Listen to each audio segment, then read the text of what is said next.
Hey all, my name is Shivan. Happy to be back at PEPR, and we do a lot of privacy and research and product work at Brave. So I'll be talking a little bit about STAR. What is STAR? STAR is secret sharing for private threshold aggregation reporting. It's a paper that we presented at CCS last year. It is also stars are also balls of gas burning billions of miles away, to quote my favorite cartoon character from when I was young. So I thought I'd theme the talk around that. I'll be going a little bit over the STAR lifecycle, why we needed something like STAR, and the process of designing it and coming up with the requirements, and also then shipping and scaling it to 60 million users. Towards the latter half, I'll be talking about the new features that we can that are kind of unlocked by STAR and what you get basically from having a privacy-preserving telemetry solution.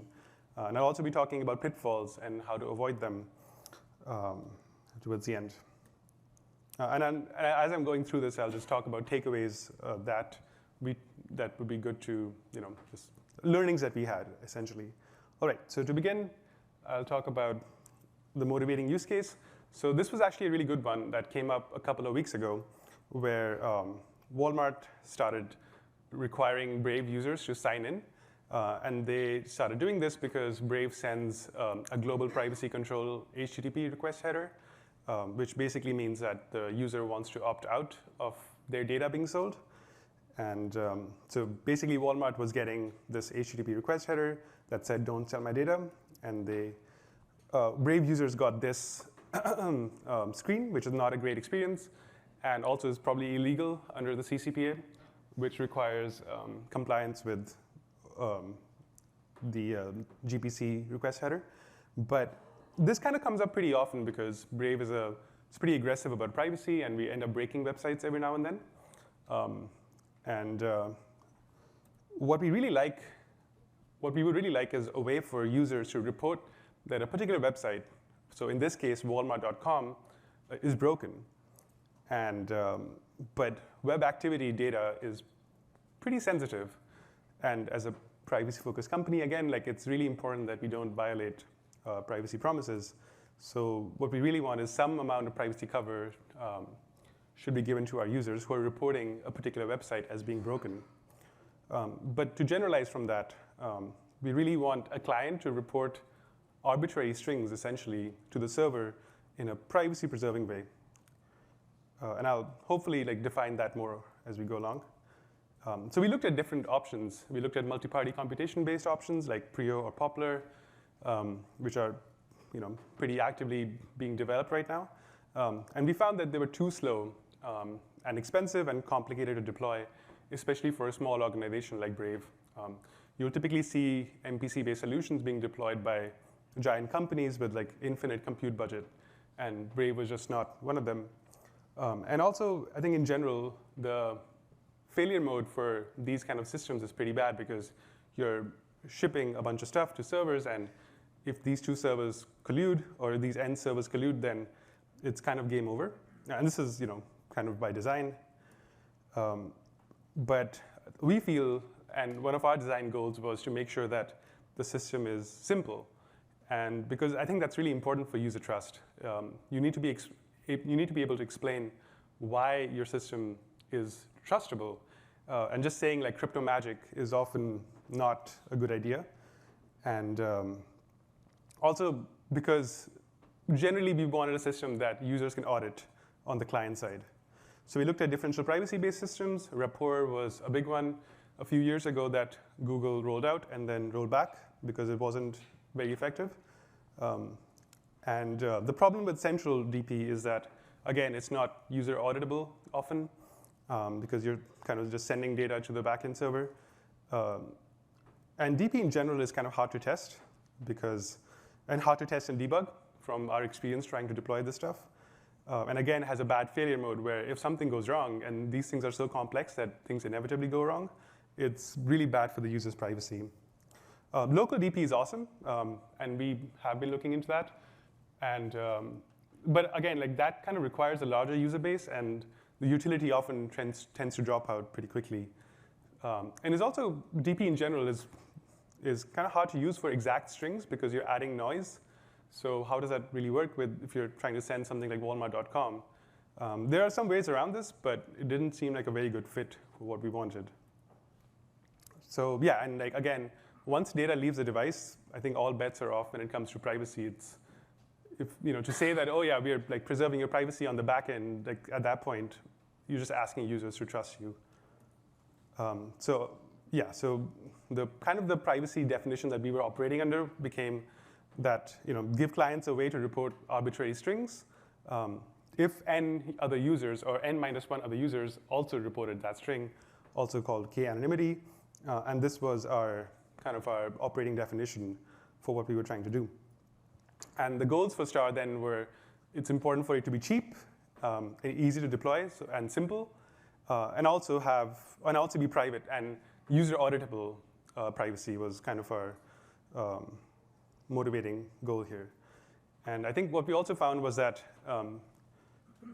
just being very clear about our unique requirements as a small company was pretty useful in coming up with a general system, and not just like retrofitting whatever big company solution that exists out there.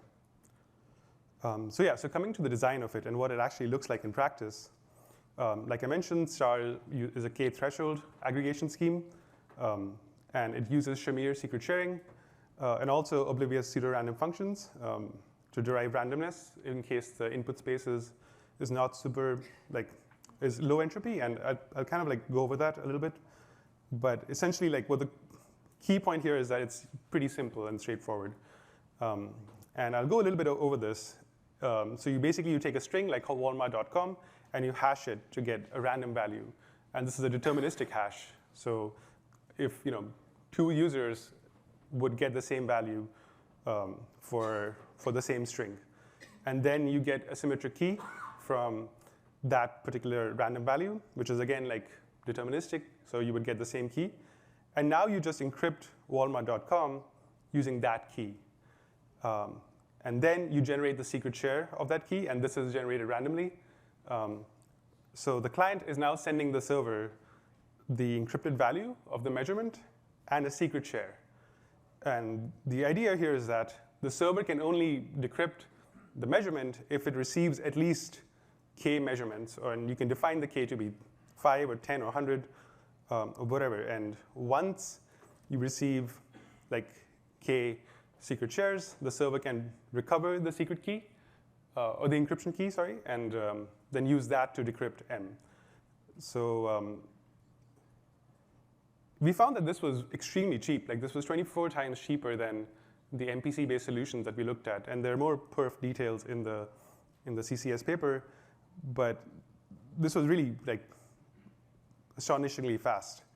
And it was also a straightforward protocol in general for our engineers to at least reason about and think about and implement. And it was also a one server model, at least in the simple case, which is what Star was in the beginning. And so you're not having to reason about collusion and all that stuff. And I think importantly, the k value is verifiable by client, so you don't have to trust the server for the value of k. That's just built into the protocol. And I'll talk about shipping and scaling this protocol. So we went through the whole process of the academic research kind of pipeline. We did many prototypes.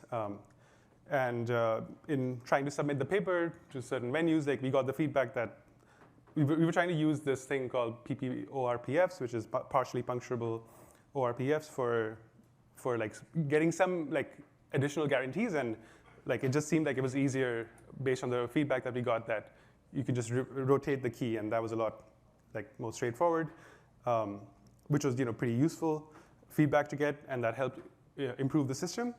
And we also went through the IETF standardization process along with Chris Wood from Cloudflare, and that really helped us to come up with a way to guard against corrupt reports that malicious clients might send. So we came up with verifiable Star. So the takeaway was that boring crypto just is a lot better in general when you're trying to come up with privacy-preserving systems, and also that the academic and standards process can really help improve your system. So do it. And the first deployment was really for just one particular use case that we had in mind. It was written in JavaScript, but then over time we kind of expanded that to be more general, like a C++ system that was built into the browser. So now different teams at Brave could just kind of use this off-the-shelf thing for providing telemetry, or at least that was the idea. But Chromium is pretty complicated, so shipping it kind of ended up taking a year anyway. But we went through security and privacy review, and then we open sourced it. And yeah, the whole process took about a year. So I'll talk about the features that we unlocked using this. The first one, like I mentioned, was like a JavaScript-based use case that we had. It's called Web Discovery Project. And I won't go into too many details, but the idea is that clients can contribute to the Brave search index by sending URLs of their browsing activity. It's opt-in, but we still felt like, even though it's opt-in, it's pretty sensitive data. So we should have some kind of privacy mechanism. So that really helped be the motivating, or one of the earlier use cases for Star. But then we also started using it for ref codes and referral codes, which is basically tracking how a user installed your product and got to your product. And that's used pretty often by marketing teams. And it also helped us to use Star over there. So yeah, it turns out that telemetry systems are pretty useful for many things and not just telemetry. But as we started getting more experience with these things and thinking about these things, we also, different teams wanted to use it for different things. And we soon realized that there's certain kinds of data that this stuff is not really a very good fit for. And one feature team wanted to use Star to figure out what countries the users live in. And the idea being that only if 1,000 users live in Malaysia would you be able to unlock that measurement data. But this didn't seem like a good idea, as we found out. And I'll talk a little bit about pitfalls that we kind of were thinking about, and things and data types that are not really very good fits for Star. K-anonymity systems in general are pretty susceptible to thresholding attacks and actually many other kinds of attacks.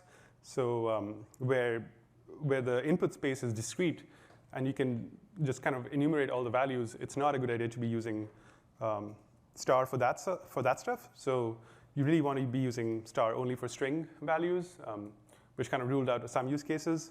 And I mentioned that we had this whole idea of whole attack of corrupt reports, that our solution was to use verifiable Star, and I'm happy to chat about that later on, slightly more in depth. So the issue with verifiable Star was that it resulted in significant perf impacts. So that's not the system we have deployed, but it's there in case we need it for certain use cases. And also, you're sending connection metadata every time you send a report, and this is true for all telemetry systems.